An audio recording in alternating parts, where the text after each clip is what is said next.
Best of Luck by Ronald D. Walker on Smashwords. This is a story about a doctor who was recruited quite forcibly into the Army after he graduated and had a few clinical experiences, never an internship. Most of what his clinical stuff was surgery, and it was what he wanted to be involved in. And the Army recruiters who came all but bashed him in the head to get him to go with them. And he served. Then he got to be a participant in the, as Grant put it, great struggle, the American Civil War. How they can consider it civil. There's nothing civil about war and killing people. And they did it over and over and over.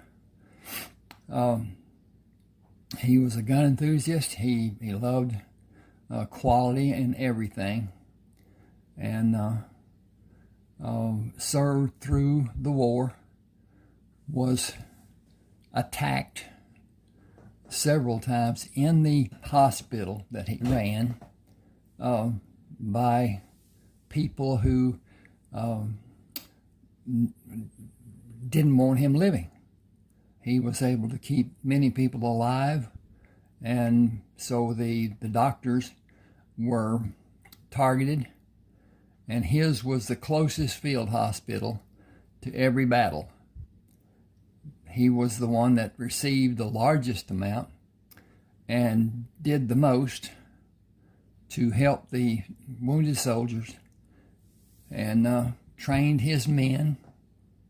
They performed sometimes with his instruction, sometimes with their own abilities, and they were proficient. He had the most proficient incident of life-saving in ratio to those that died of all the many doctors in the Union Army. Most of the field hospitals were nowhere near the battles. They stayed back away from and whatever. I write about this in the stories about Rayford Coleman and Carlton Brisbane, as they were, I guess you'd call medics. That's not what they were called back then. They often did not do what the doctors told them to do and saved lives rather than cutting off limbs and whatever. Samuel Harkness, Dr. Samuel Harkness, was principal doctor to General Grant. He had an assigned doctor, but he preferred to have Sam care for him, care for his men, his staff. And during the war, as I said, he was attacked 9 different times, and each time he killed the people trying to kill him, and his staff did. They all wore a gun during the time that they were working, and were proficient. He was wounded several times.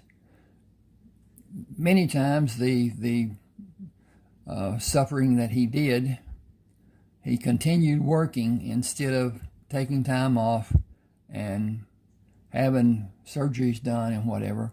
And when he left the war, after the surrender at Appomattox Courthouse for Lee to Grant, he traveled to Texas and found that his homestead, his old home, was working a cattle and crop ranch farm, and found out that it was Rayford Coleman who owned the ranch.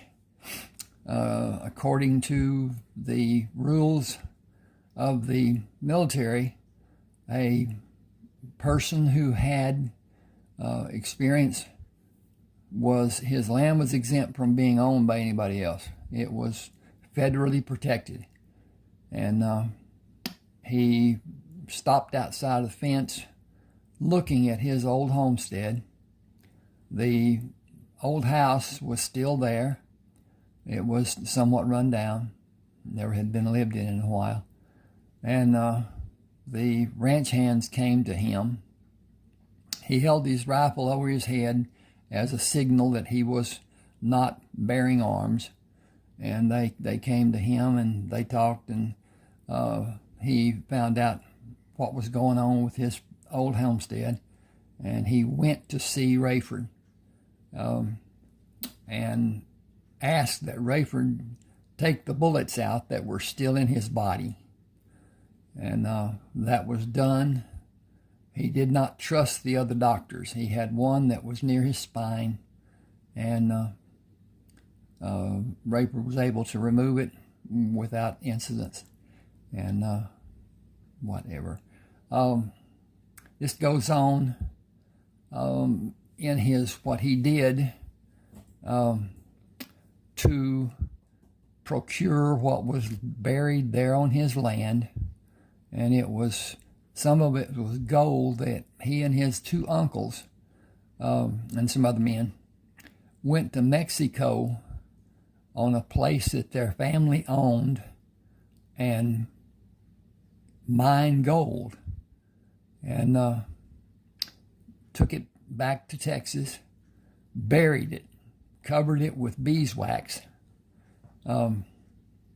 process, and to keep it from being moisturized. And it was still there when he got back.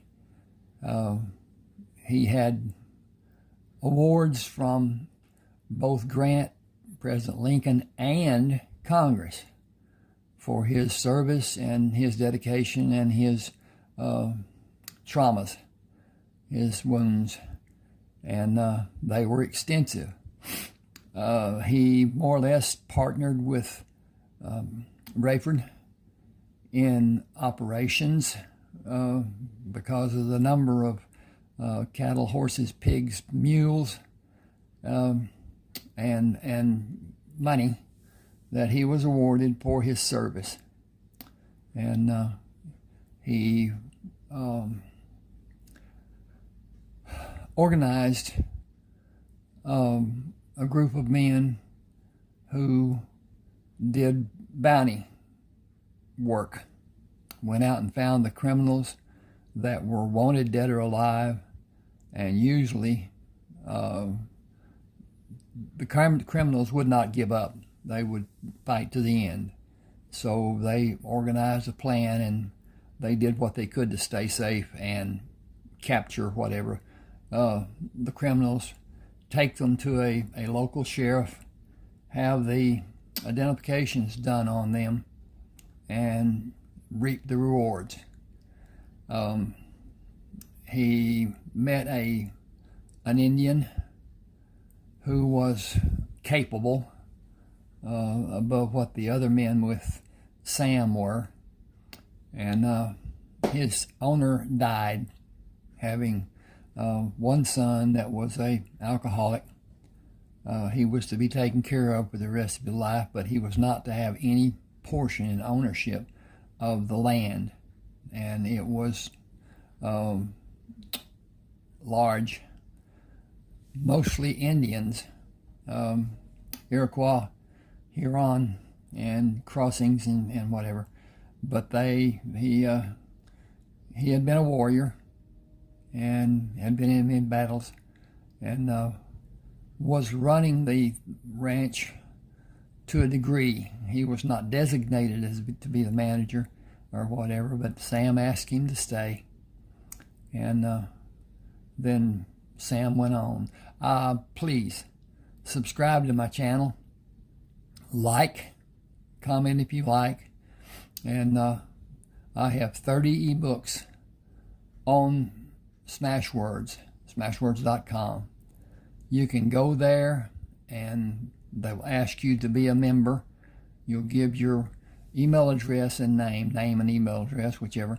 And then when you buy a book, the book will come to you electronically on your email as an attachment, and a copy of the book will go into your library on your Smashwords page.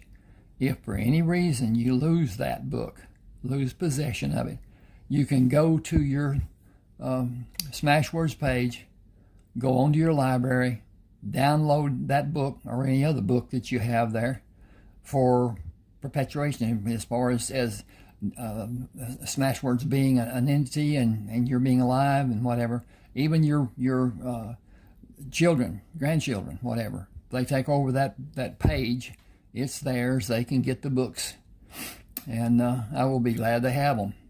Now, it may be that there are different genres that you would like to read.